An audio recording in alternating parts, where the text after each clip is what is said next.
Hey everybody, I'm just finished my third day of fasting. Got one more day to go. It's a beautiful early evening.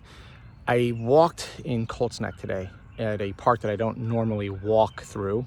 It has a fitness trail. It's over by the municipal building. There's a couple of lakes in front. I don't know the name. If you guys are listening to me on YouTube, I'm going to tell you what I came across because it's what I came across that's most concerning here. On the fitness trail, there's different things to do, and then there's a couple of signs. And one of the signs said sort of tips for healthy eating. So of course I had to read that. And this is part of the problem. I'm going to harp on four things. No, I'm going to tell you three things and harp on one. Three of them we already talked about. One, demonizing saturated fat. Again, guys, it's time to stop demonizing saturated fat for all of the reasons I discussed in 3 other videos. Just in this 40-day challenge, I did 3 different videos talking about saturated fat. The form of saturated fat really, really matters, okay? I'm not saying that some people should not reduce saturated fat. Some of that stuff is genetic. There's other factors we talked about over the course of 3 videos. But guys, I promise you that saturated fat is not as much of an issue as people are making it out to be. If you clean up your forms of saturated fat and look at the rest of your diet, you're going to notice that magical things happen. Number 2 is advocating soybeans as a protein. Now, I'm not opposed to organic soybeans, but soybeans are one of the most genetically modified grown crops that there are. If you eat soybeans every once in a while, I'm not super opposed to it, but that's going to lead into another point that I'm going to make in a little bit, because soybean oil is a real issue, and that's what I'm going to harp on in a minute. The third thing is advocating cheese and yogurt as sources of calcium for strong bones. Guys, again, the average person sits down, they look at their slice of pizza and go, oh, the cheese, it's a great source of calcium. I'm doing something good for my body. No, you're not. You sit down and you have Dannon yogurt with your strawberry stuff in it. Look at the amount of sugar and added sugars and high fructose corn syrup. Remember in the MedCram video, I put in I sent a MedCram video to you guys 2 days ago, most of it dealing with high fructose corn syrup and vitamin D, and not just all of the issues with illness and oxidative stress that we have talked about in great detail, the previous 40-day challenge and this 40-day challenge, that sugar is the main problem, but also issues with vitamin D3 conversion, which was very interesting because that starts young. And so meaning it can affect a child as well as you. If you did not listen to that, I highly recommend. I did not know that, and that has really opened my eyes to just another reason why so many people are vitamin D3 deficient. But the one that I want to harp on the most is just written out as plain as day, promoting canola oil and other vegetable oils. Guys, these are the PUFAs that I was talking about in other videos. I did not harp on it too much. I just simply said that they're a real issue. Let me explain a couple of things. If you want really an expert to listen to on this, Dr. Cate, C-A-T-E. Her last name's not coming to me. I'll text it to you guys. I'll put it in the description of the video. Damn. All right, almost all of her work has been in polyunsaturated fats and PUFAs, canola oils, all these things. But let me just give you guys an idea here. I know she talks about, and it's been a while since I listened to her. I should have dug this up and re-listened, but I'm kind of doing this spur of the moment. She talks about a couple of different studies with polyunsaturated fats, but one of them deals with a study, I think it was in Australia.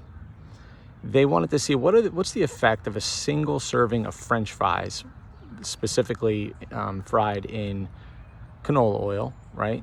What is its effect on, very interestingly, the endothelial system, which is blood flow. And of course, if we think about COVID-19, we know that it is presenting as an endothelial disease. meaning a blood flow problem. And what they noticed is that one serving of French fries fried in this canola oil basically arrests your endothelial system for up to 24 hours. And by the way, the mechanism by which it's doing it, it's affecting nitric oxide. I won't go down that rabbit hole again and how important nitric oxide is.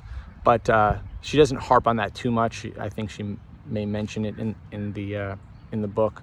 But if you look at the mechanism by which these oils are hampering the endothelial system, it is via nitric oxide. Now, there's a whole bunch of research that revolves around PUFAs, and that's why I didn't go down the rabbit hole in another video, and if you guys want a video on it, I'll talk about it for 20 minutes. Long story short here, guys, if you look at the research that was being pointed to about why we should increase polyunsaturated fats, this is stuff that goes back into, like, I think the 50s and 60s, and it wasn't until recently, meaning within the last 15, 20 years, that we started to look at things a little differently. Most of the research done around polyunsaturated fats were being done by people who were very interested in changing that paradigm, right? They wanted to reduce saturated fat and increase polyunsaturated fat. And so they ran some studies. And when you look at these studies, which were done 40, 50 years ago, they were done very poorly. One study that I do want to point out was done in California. I think it was in Los Angeles, on veterans in a hospital, and it lasted, I think, 8 years. I'll dig up this study too. You don't have to take my word for it. I'll just send it to you. You guys are going to put me to work. They did 2 different groups. One was fed saturated fat.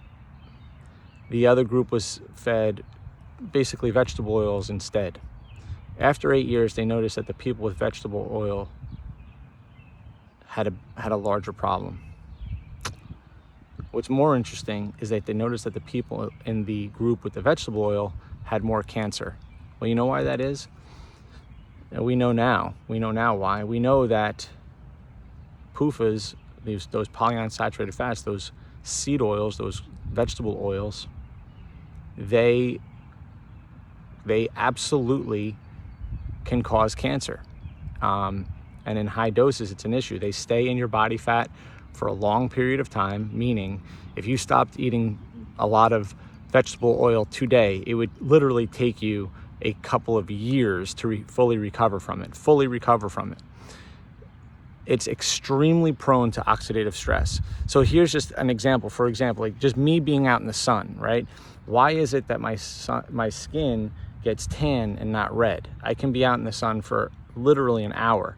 You'll notice that my skin gets tan, not red. Why is that? Well, one reason is I get polyphenols from my food. 2 is beta carotene that I take every day. Now,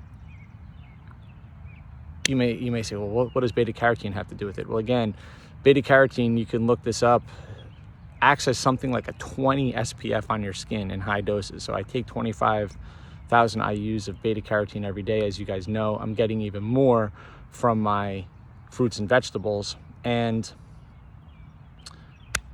beta carotene, as you now know, converts to vitamin A. Now, that what I'm saying is beta carotene. I am not telling you to go out and take 25,000 IUs of vitamin A. There's a difference. Beta carotene converts to vitamin A. Do not take a whole bunch of vitamin A. I'm not going down that rabbit hole again either, but just hear what I'm saying. But the third reason is that I have healthy fats in my body, literally, meaning that when sunlight hits your skin, and if you have a lot of those PUFAs in your skin, in your body fat, and you have a generally unhealthy body, you're triggering a cascade of events, because the sunlight is now signaling to, it's a stressor, okay? And when that sunlight hits those PUFAs, like I said, they're extremely prone to oxidative stress. You're creating a cascade of events in your body that, again, very similar to a virus. Okay, your body sees it as a threat and it goes, oh my goodness. Well, guess what? It's no longer just the sunlight that's the stressor. It's the PUFAs in your body fat that's being, that's releasing oxidative stress in the body that your body now has to respond to.